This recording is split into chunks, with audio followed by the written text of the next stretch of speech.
there. Just wanted to share a few things with you today that you can do with the 5 minutes time. You can do the exercises longer if you'd like, but you really only need 5 minutes. And these are exercises that are good for your hips.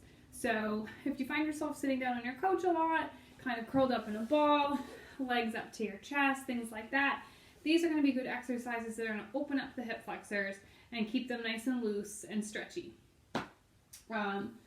You don't need any particular equipment. I'm just looking around for my things now, but if you have resistance bands, you can use them for these exercises to add a little bit more strengthening to them.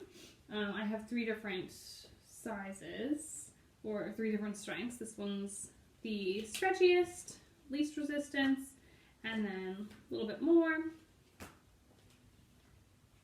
and then the most. Don't think we need to do it at the highest strength. Just adding that extra little bit of resistance engages the muscles. It gives you a little bit more of a workout. Again, you can do it without any of these at all. So the first one I'm going to show you is nice and simple. If you do want to use your band, you can take the band and put it around the legs. So scoop the feet through and bring the band to about mid-thigh or so, maybe a little bit higher. You'll figure out where it goes once it's on your body. If it starts slipping, it always does for me, so you just want to kind of move it around. But you want to bring your feet hip distance apart. So in a previous video I showed you that's about 2 fists width apart. So bring the feet down onto the mat and then rolling your body down.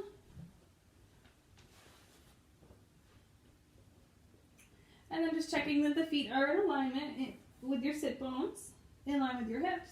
And then your strap, making sure it's at a good height for you, and bringing the body down. When you do anything with like lifting the hips and you have your neck here, any kind of inversion, you want to keep your gaze straight up ahead. So I may look over to you, but don't do that. Make sure you keep your gaze steady. So you want to root down the feet and spread open the toes and really press down with all the pads of the toes. So the pad being the part that's on the bottom of the foot. So pressing down, arms stay down by your side, and then draw the belly in. It's going to tuck your tail a little bit, protect your low back, and then press the hips up towards the ceiling.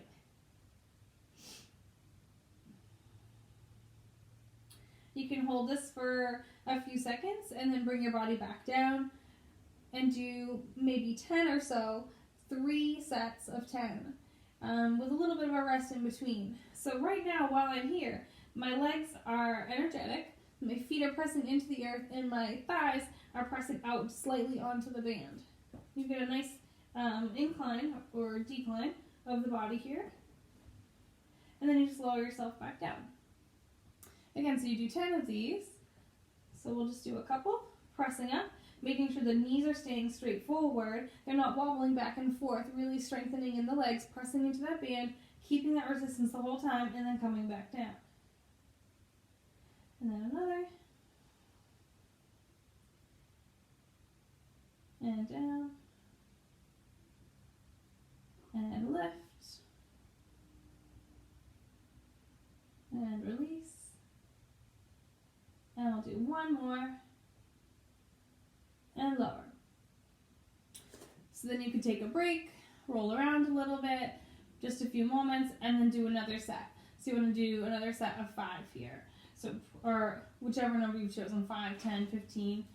So then press in slightly into the band, lift up the hips. And lower.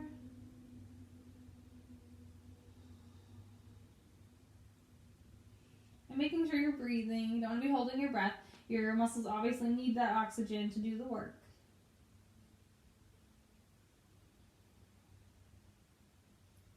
And you'll notice as you go along if the body is starting to get tired or if it's feeling really good doing this. If it's feeling tired quickly, you may want to change up the amount of reps you do.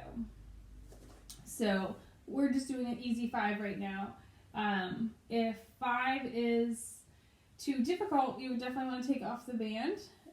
Give yourself a little less strengthening in the stretch to begin. Now we'll come back. plant those feet. Again, really stabilize through the ground first, tuck in the belly, and then press the hips up. I'm doing these nice and slow. You can do them faster or slower if you'd like.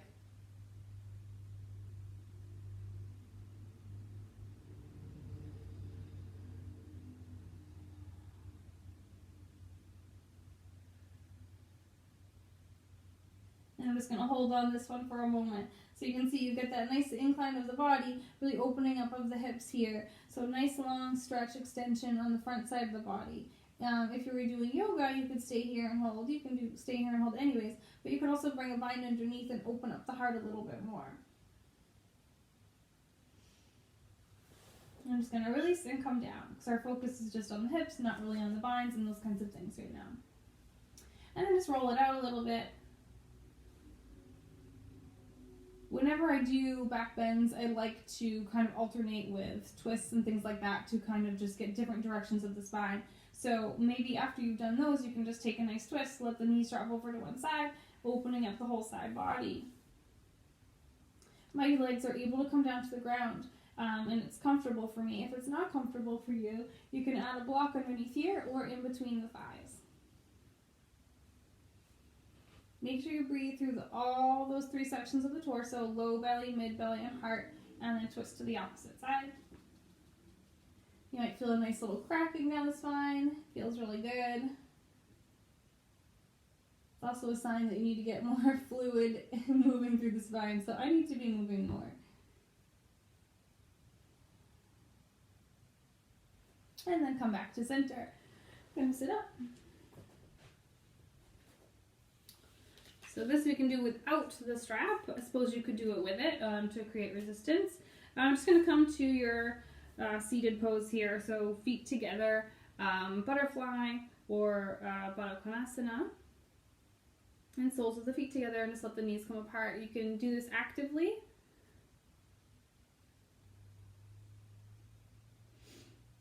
And when it's active, you really do feel that opening of the hips here. When it's more passive and you're just holding, you still feel the stretch for sure, but it takes a little bit longer for the body to settle in. So it's totally up to you. I personally like just kind of being seated and allowing gravity to kind of work its way down on the hips, but some people really like to find movement, so you can do either or both.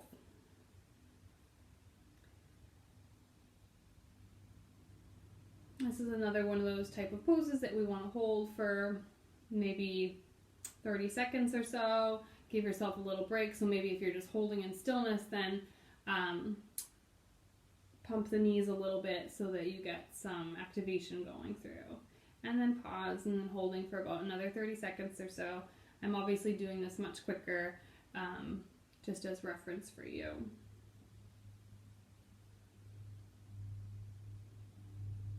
And then finding that little bit of movement.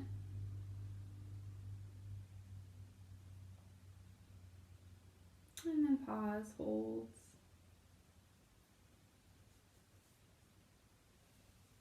While I'm holding here, I'm also trying to keep a long spine. So you certainly could be like this, but you want to get breath and energy flowing through the body. You don't want your heart to be closed off. So I like to keep my heart lifted, shoulders down, keeping that crown moving up towards the ceiling. And then finding a little motion again.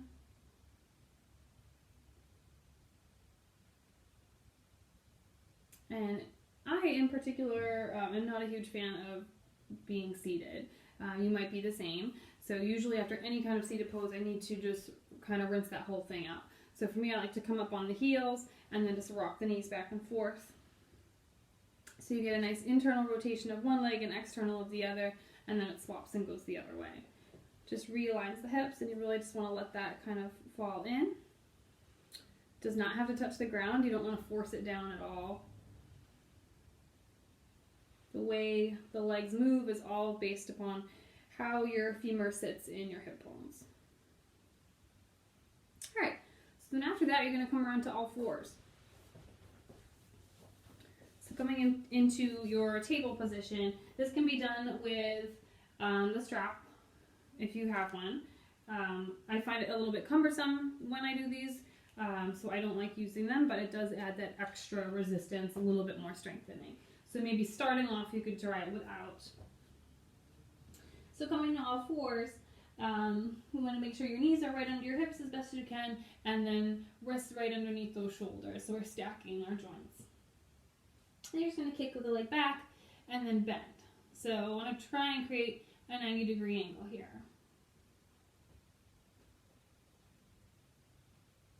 So once you make sure you're nice and stable, you're just going to kick that leg up towards the ceiling.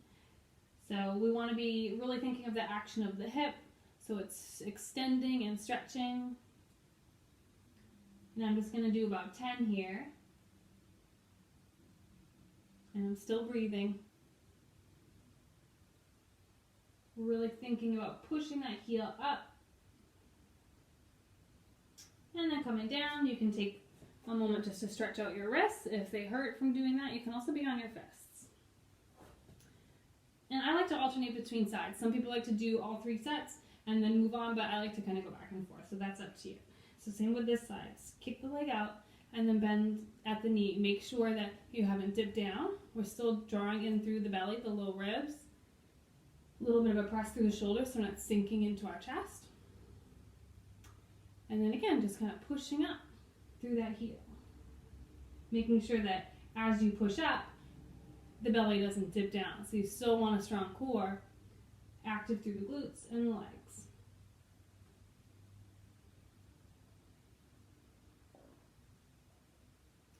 I think I've done about 10, not counting, I'm bad at this. And then just releasing, maybe again rolling out the wrists. You can always go into child's pose. Take your little tricep stretch. Roll out the wrists. And I'm going to do one more on each side. So again, these are shortened versions. You should probably be doing 3 sets of 10 of each exercise.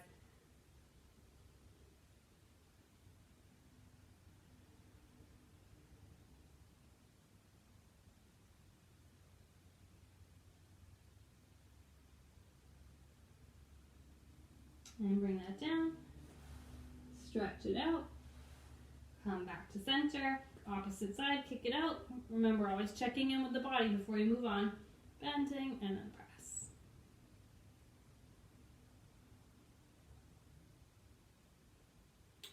So this is all about your body. It may look nothing like mine. Maybe you can kick way higher than I can, or maybe it's smaller. You are 100% in charge of the stretch at all times.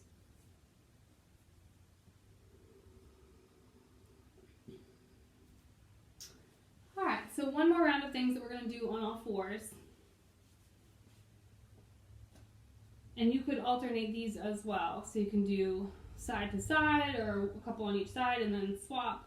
Or you may not want to do 2 back-to-back exercises on the knees if that's uncomfortable. So you could do them first, then do the laying down ones, and then swap again. So this one's kind of like a little fire hydrant pose. So the knee comes out to the side at a 90-degree angle as best as you can. So just lifting up the knee and bringing it back down.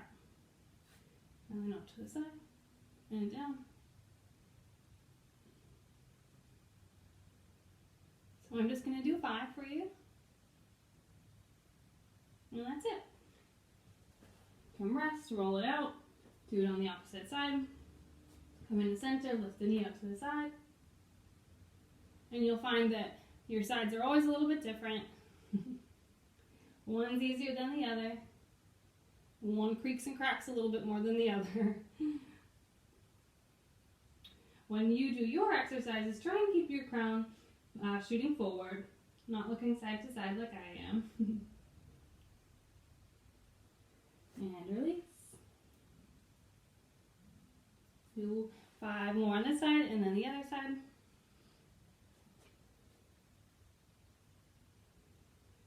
So you'll notice as you do this mindfully, you'll notice the different muscles that engage the core, the obliques, your glutes. And we'll swap right over to the other side.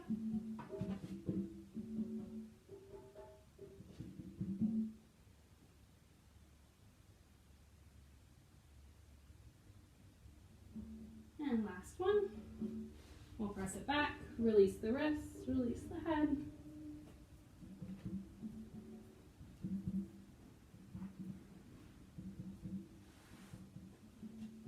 Okay, we're going to do one more exercise to complete our round of hip exercises.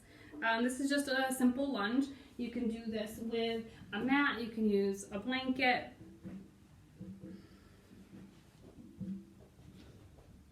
Just going to have one knee down and then the other leg forward. You can do this from standing. So you can step forward and then bring the knee down also this way.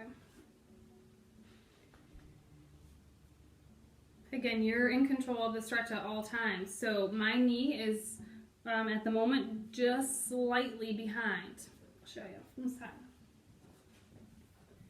So just slightly at an angle here. I'm not arching in the spine. I'm right at center here. My tail is tucked slightly. And if I want this to be a little bit more of a stretch, I can walk this foot forward, bring the hips forward a little bit more. But again, I'm not arching the spine. I'm holding at center. I'm pressing this forward, little tuck of the tail.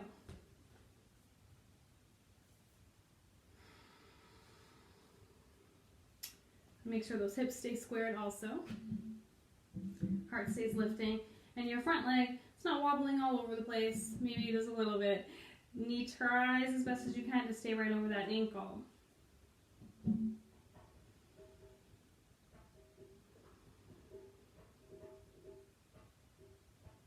You want to hold for about 30 seconds or so and then swap sides.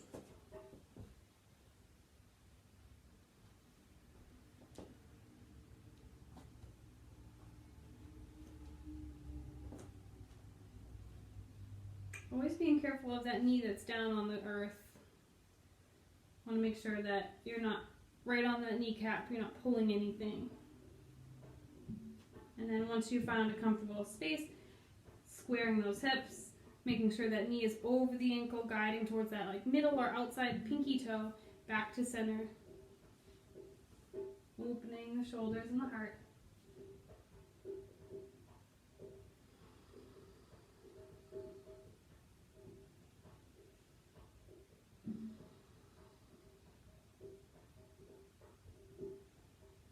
And then we'll switch sides.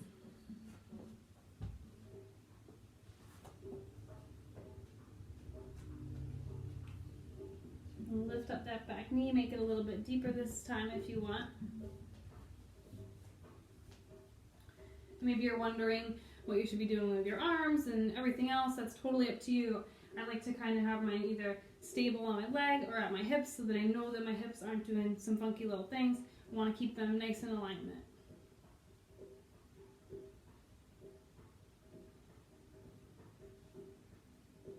Your back foot is pressing down into the earth.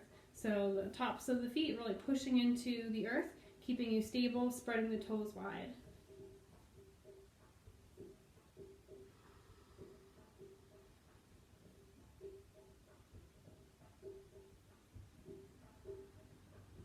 And then we'll switch.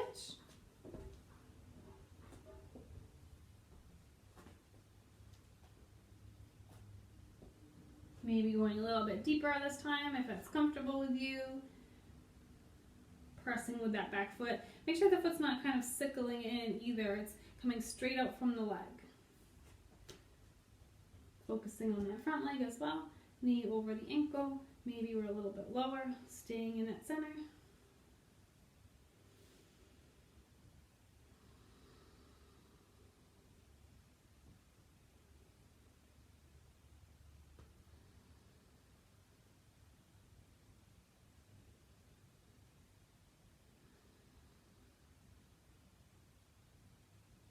And then press back. Nice. All right, so those are some quick and easy hip exercises. There's so many more that you can do, but these require very little to no equipment, maybe a mat, a blanket, and some resistance bands if you'd like. Feel free to ask any questions and leave me comments. See you again soon.